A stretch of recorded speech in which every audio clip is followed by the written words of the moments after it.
So now we move on to our next speaker. Our next speaker will be speaking about her water-related project in the Mekong River Basin. Jeanny Wang is the president and senior environmental engineer of Wang Limited. Jeanny has graduate degrees in natural resources and civil and environmental engineering, and has spent 20 years working on wetlands and water issues for agencies, companies, and NGOs around the world, including as an engineer for the U.S. Bureau of Reclamation Colorado River Salinity Control Program, interviewing residents of the Three Gorges Dam Reservoir area, promoting conservation of high alpine wetland habitat for blackneck cranes in Yunnan province, and facilitating local participation of environmentalists in the UNDP Tumen River area development program, while founding Pacific Environment China program. Most recently, she has consulted to the UNDP GEF on water management and water harvesting options for increasing the resilience of agricultural populations to climate change in Laos in the Mekong River Basin. Locally, she is working with communities and agencies on restoration opportunities for people and fish in the San Leandro Creek watershed. Jeanny is working on her PhD at UC Berkeley in the realm of evaluation and participatory planning of stream and wetland restoration projects on several different scales. Please welcome Jeanny.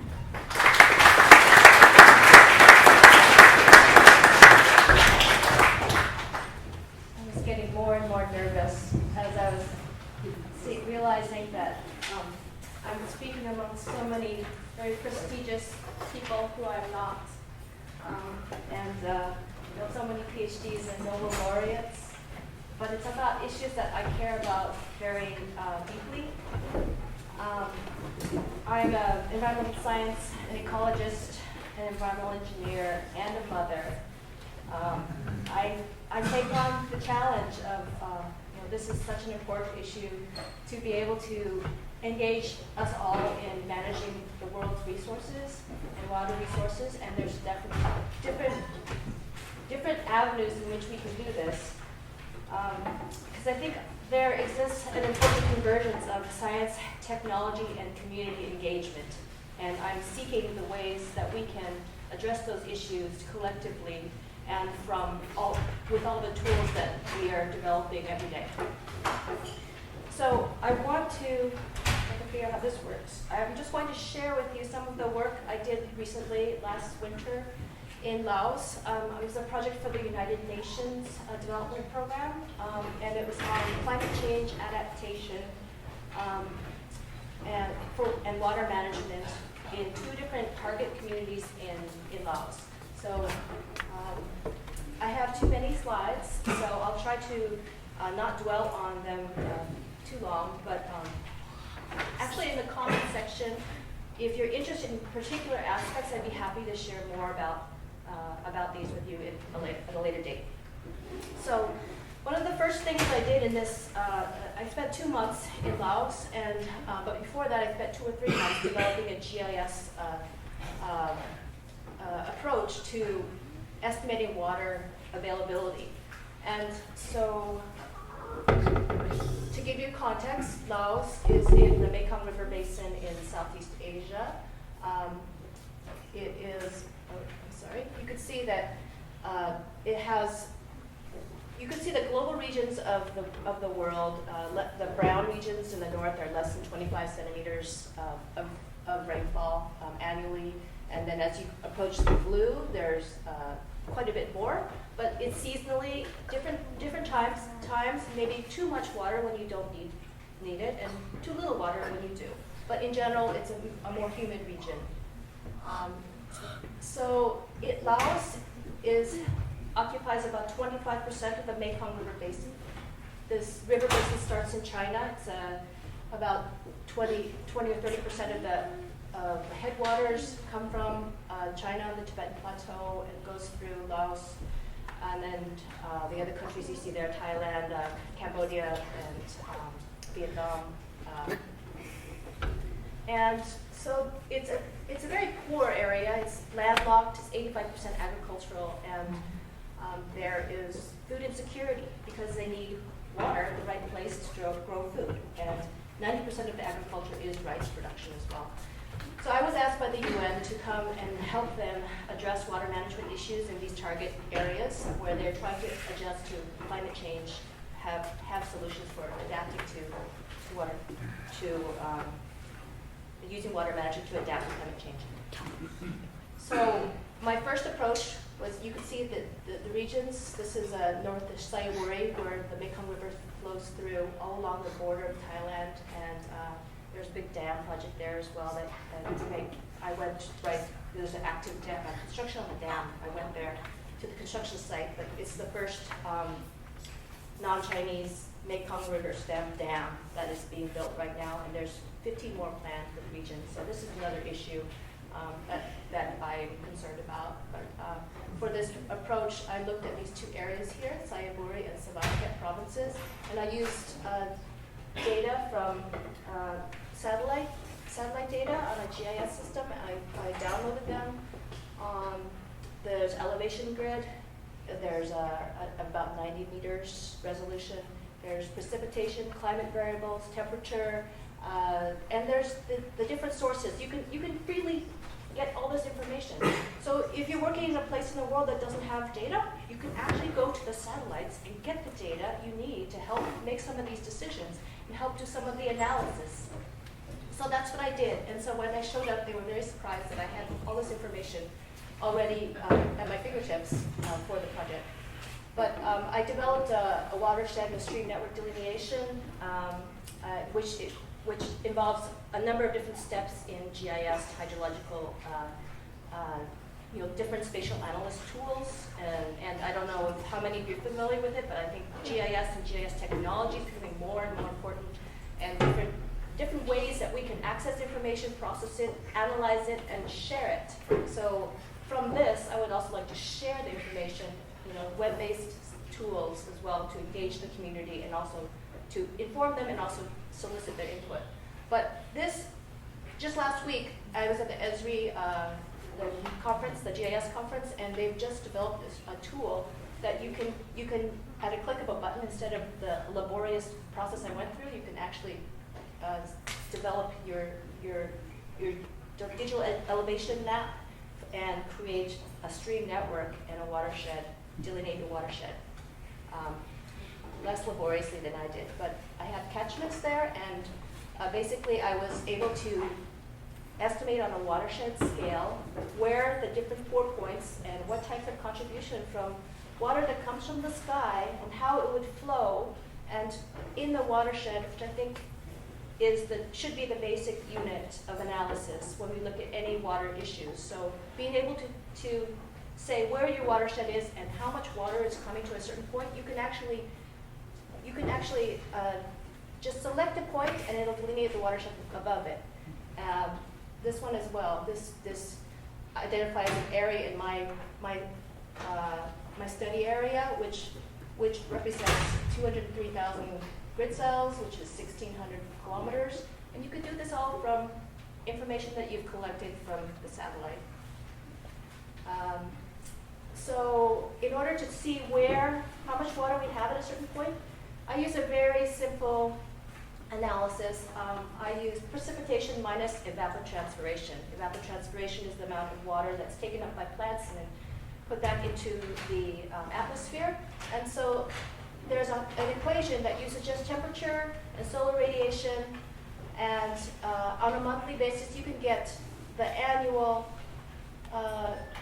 evapotranspiration that's estimated for a particular region in the world. So my assumption is then that the water that's available is precipitation minus evapotranspiration, and I have to neglect the losses or any outflows or drainage to groundwater or withdrawals, because I don't have any of this information. So this would be an upper bound for what water is available.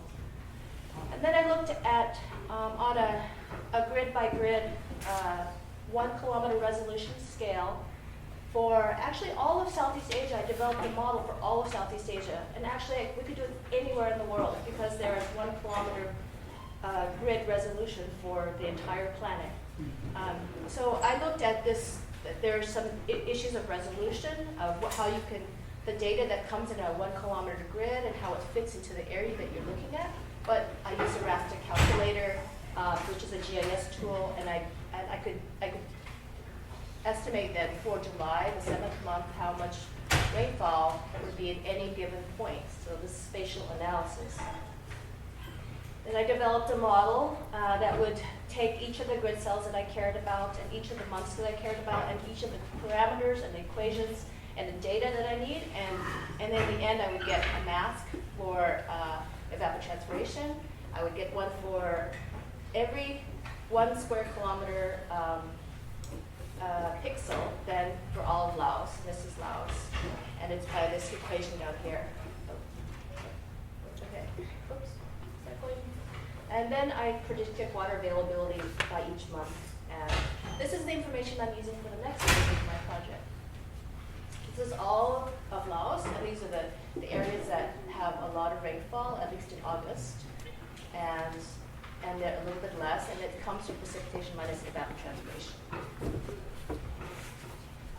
I wanted to look at how much water is available per agricultural output, but I didn't have data on agriculture, so I used population, a proxy for how much water is available per person in a given area. So this became my water supply index, and I have a water per capita analysis then, where you can see then which areas are more stressed. The darker areas would be more stressed, and the bluer areas are less stressed. What's the unit?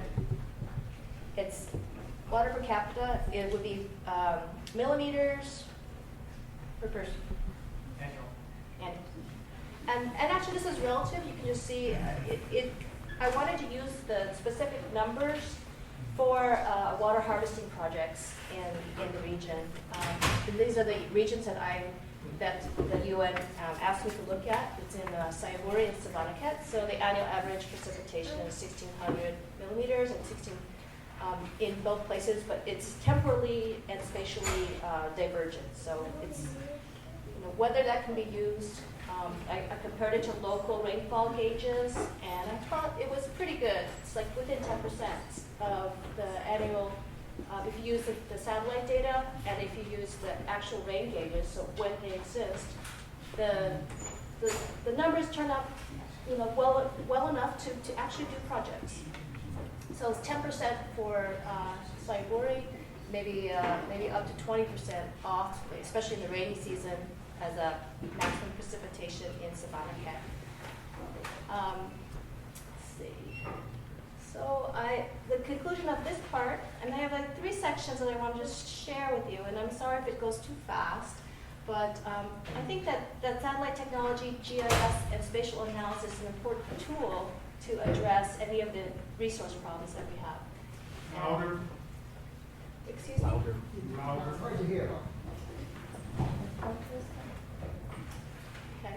Just turn So the next section of this project I did in Laos was water harvesting, and I looked at different water harvesting opportunities. So it's the water that falls from the sky, and collecting that. And so I wanted to give a slight review of globally, this is a water planet that we live on, but actually 97% of that is in the oceans, which is salty, and 2.5% is fresh water. But of that, 87% of that's frozen. You can't really use it, ice and snow. And 12% of it is groundwater. So groundwater resource, you need energy to pump it out. So the actual fresh surface water that we use is only 0.8% of the 2.4% of the fresh water. And of that fresh water, there's only about 45% of that, or half of it, is in lakes and reservoirs. 23%, or a quarter of it's soil moisture, a quarter of it is in animals and plants, 5% of it's in the atmosphere, so it's when we're talking about rainwater, that's what we're collecting and using as a rainwater harvesting system. 1.5% in the wetlands, and 0.6% is in the rivers and streams that we dam and divert and we use. So actually, we only use 0.01% of the world's fresh water is in lakes, rivers, and wetlands, and that's what we're trying to use. So of course, we don't know how to we're learning every day how better to use it and not to abuse it and not to pollute it. So this, this is residence time. There's, the water cycles through. I don't really need to dwell on this, but basically the hydrologic cycle is all the one drop of water stays on our planet and cycles in different forms for eternity. So what we're doing, what this project is doing, is then trying to intercept some of the rain that's coming from the sky and capturing it and using it before it runs into the lakes or groundwater or the ocean. So sustainable water harvesting for me is that it can be applied in many different situations, it's inexpensive, and that it can be easily installed and maintained by the local people, and that the people want it, that it's desired by the population. So that would be sustainable in that we can use it and that we want to use it. There's 3 types that I talk about, and there's one is a rainwater harvesting system from a rooftop catchment, and the other is from a ground catchment, and the other is from a rock river and a weir. So I outlined some of the possibilities and some of the, there's a lot of people working on different types of systems. So this, maybe I'll just flip through these a little bit quickly, but basically you have a catchment system, you have a roof.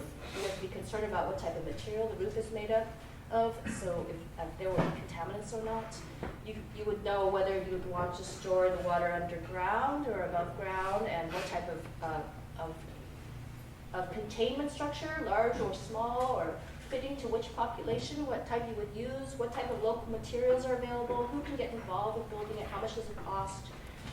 And you can compare the different types of materials and what's available. These are tanks that are, cisterns of 1,000 liters that are used in Thailand. And between 1978 and I think the Thai government instituted a 20-year, in 20 years they went from 0 to 20,000 of these tanks, these urns that were available. They're called ongs. And so since Laos is right next to Thailand, we thought this would be a possibility and easy to construct in the field and have locally. I looked at different types and sizes of tanks and the costs of them, what type of collection system you would need, how you would need to filter and take out any types of pollutants or leaves, screens. And then you have to calculate also how much can you collect. So you have, in theory, you can collect whatever annual rainfall falls on your roof, and maybe you lose 30% of it, and some of it will evaporate, it'll flow over, it'll drain, you have to do a first flush so you don't get dirty water into your collection system. So at a school in Laos, I estimated and costed out a water harvesting system, and to be used as a model for the other areas in Laos. And so there's 72 students and 5 teachers there. The roof area was 42 by 8, and I calculated out what the precipitation was there and how much we could collect. And by that, it's very simple. You can do it too. You try to estimate and calculate out your rainwater harvesting system. You can take your calculator down and try it. So land surface catchment is another type that we looked at. There's rock weirs, sometimes intercepting the groundwater. And one of the things I was trying to avoid, though, is too much diversion of the scarce river resources that we have. These are some of the ground catchment systems that they may be wetlands or they just may be ponds that were built in Laos. So these are all photos that I took. And they're used for different things, for livestock. I made recommendations for livestock, for aquaculture, and these here are floating ponds, floating fish culture. So in areas that flood a lot, you could actually keep you could grow fish without them escaping. So we made different recommendations, like for this area here that floods up to 1 meter, and the school's all shut down, and there's very little agriculture that can occur because of it. This sometimes in different places in the world that are more arid, you would want to be able to capture as much water to recharge your groundwater resources. And this is a picture of an area in Ethiopia. And let's see, I had another one, but these are GIS maps of the area that I was in and all the points that we went to, and I did a GPS training for the local counterparts, because I think that spatial analysis could be a key to solving some of their problems, or at least looking at them. They have irrigation systems as well. This is a beautiful canal that was built with the support of a nonprofit, and they want to expand the production areas related to it. The other area is in Savannakhet in the south. The area we looked at was in a river floodplain, and it floods every year, and so they were looking to us for solutions for how to manage their water, since there was too much of it during the rainy season and still not enough during the dry. One of the solutions I had in this area was to build this rock weir, so a dam catchment that actually created a lot of erosion along the banks and the gabions that they have. I mean, it's this idea that we can engineer whatever we want to provide whatever we want at a certain time, and it's not always true. And you can see that this reservoir is right now it's useless. It doesn't have any water. So no one calculated out how much was available at that time, or even coordinated with other agencies to see how much would be diverted from the river for other purposes. So that's why I think spatial analysis and coordination among agencies and people is important. This is one thing that they do have in adapting to the circumstances there of not enough water. They start to grow vegetables instead of rice. Rice takes 5 times as much water, and vegetables takes a little, but you have to be, you could see vegetables, beans, and they can earn a profit, and this is charcoal. So there's different things that people can do in small farms, vegetables, or other sorts of technologies, maybe ecotourism, maybe something other than rice. So I made recommendations for each of the areas and generally, and then also talked about what is climate change adaptation and what kinds of things could we promote so we can be better prepared for uncertainties in water availability. And let's see, so the features would I say that the water harvesting can be sustainable if it is adapted to the local conditions and the local community is involved.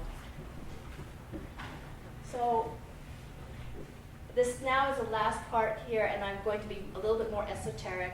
It's not about the water harvesting project or the project I did in the UN, but it's in general of everything is in a river. The river runs through it. We are in a watershed. We all belong to a watershed, and we all should be concerned about the things that happen within our watershed. So these are the top 10 largest rivers, and the Mekong River you can see is the 8th longest. The Mississippi and the Yangtze are the 6th and 7th,